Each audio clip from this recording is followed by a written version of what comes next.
कारागार बरेच महिने काढून आलेला आहे आणि दुसरा रोज उठून आपल्या खूप आबरोची घालते.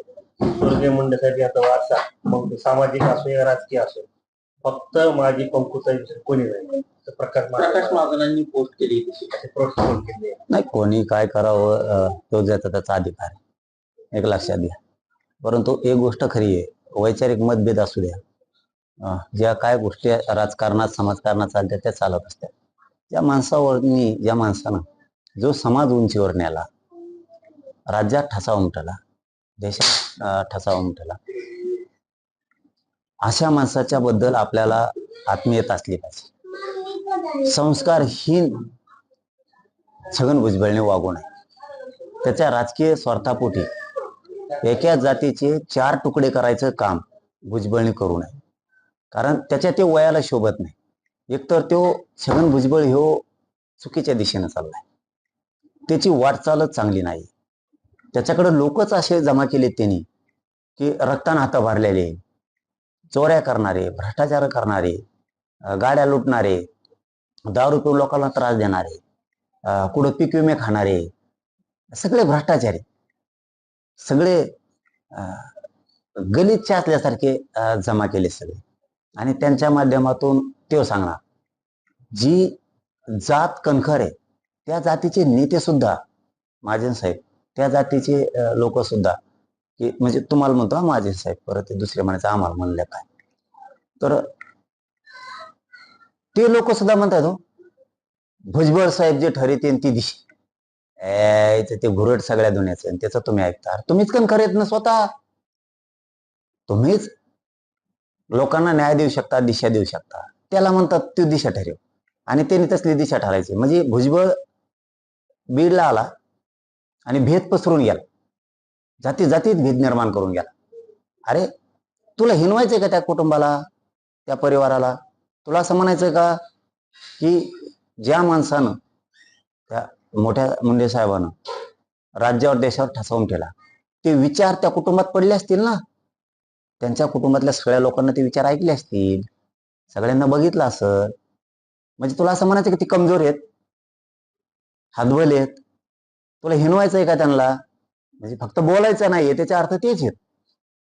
आणि तुला असले पुढं करायचं की जे ज्या पक्षात मोठे झाले, ज्या पक्षात मंत्रिपद मिळाले, त्या पक्षातल्या आपल्या स्वतःच्या नेत्याला दुसऱ्याला रसद पुरवायची, शेद्याला लावायचे, असले करायचे, खुन करायला लावणारे करायचे, आणि तिला काहीतरी बोलून बाजूला सारायचं. काय माणूस आहे तू? काय पटतंय तुला? तुमच्या दृष्टिकोनातून गोपीनाथ मुंडे यांचा खरा वारसदार तुमच्या दृष्टिकोनातून? बघा, खरा आणि खोटा हे सगळ्या दुनियालाच माहिती आहे. खऱ्या खोट्याला काय, अहो तुम्हाला त्यांना बी पटलं पाहिजे ना. पण ते आपण म्हणून काय अर्थ आहे का? हे त्यांनाही पटलं पाहिजे की खरे वारस आपणच आहेत, हे त्यांनाही पटलं पाहिजे ना. त्यांना जर पडत असलं, हा आता भुजबळने वारस जाहीर केला म्हणल्यानंतर तेच त्यांना पटत असलं, त्याला आपण काय करू शकतो का? त्यांना वाटत असेल तो आमच्या जातीचा आहे, आमच्या कुटुंबातला आहे, म्हणून तेव का ना तेव, असं जर त्यांना वाटत असलं तर आपण काय बोलून होते का? आणि त्यांना जर तसं वाटतंय की त्या भुजबळने वारस जाहीर केलाय म्हणजे आता तेच आम्ही वारस नाही, खरे वारस आहेत ते, पण तरी ते जर म्हणत असले आम्ही नाही बाबा खरे वारस, तूच वारस आता भुजबळने डिक्लेअर केला म्हणल्या, कारण तू आमच्या जातीचा आहे, कुटुंबातला, तर मग त्याला त्यावेळेस का नाही वाटलं?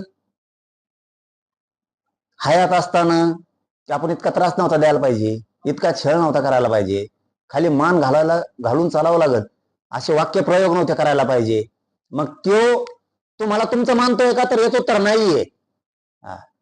तो मिळेल तिथं संधीत ते पोरील चेंगरायचं बघतो, मिळेल त्या संधीत संघ राहतो, फक्त मिळेल त्या संधीत चेंगरायला बघतो.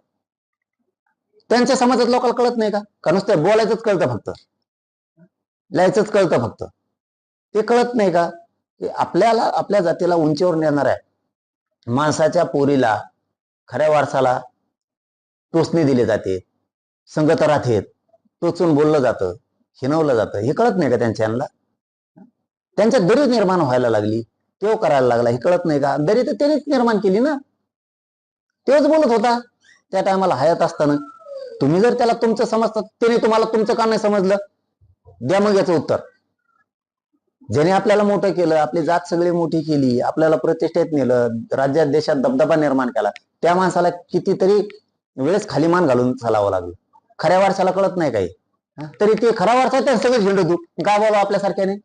खऱ्या वारशाने खड्यासारखे असले बाजू सारखे पाहिजे. चला हट बाजूला, काय संबंध येतो हा. प्रत्येक संधी सोडत नाही तो, प्रत्येक संधी. त्याविषयी जर त्यांनी त्या मेळाव्यात हातात दिले असतील ते फोटो, बॉम्बला आता त्याला आणलं. म्हणजे किती जाती जातीत भेद पसरायला लागलाय. ते त्यांनाच म्हणणं नसायला पाहिजे, आपल्याला संपावं ते. पंकजा मुंडेंना गोपीनाथ मुंडेंची वारसदार म्हणावं. अहो साध काय म्हणायची गरजच काय, तर म्हणायची काय गरज, दुसरा कोण मग. म्हणजे हिनवायचंय ना पुन्हा तसंच म्हणून नाही. म्हणजे कमजोर समजता का तुम्ही.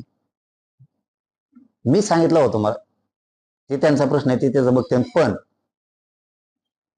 खऱ्या वारसाला तिला जर वाटत असेल की त्योच, कारण त्यो आमच्या जातीचा आहे ना आमच्या कुटुंबातला, तर त्यांनी